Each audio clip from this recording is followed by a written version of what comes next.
Boa tarde, queridos passageiros. Estou aqui com meu amigo Victor com uma mensagem especial para este voo.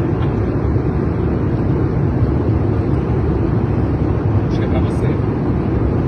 Boa tarde, senhoras e senhores passageiros do voo 3563. Gostaria de um minuto da vida de vocês.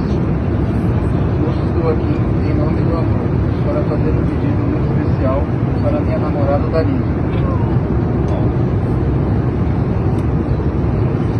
Acho que chegou a hora de darmos o próximo passo. Tivemos até agora momentos muito felizes como namorados e temos planos concretos para o nosso futuro. Não vejo por que não fazermos um pedido extremamente especial. Um pedido tão especial que não poderia vir com outra forma, a não ser com uma simples frase. Você quer casar comigo?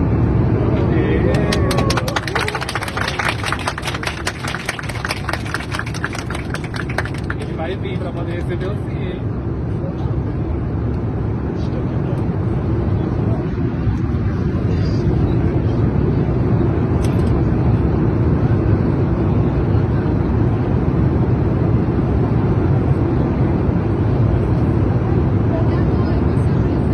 Mais perto, né?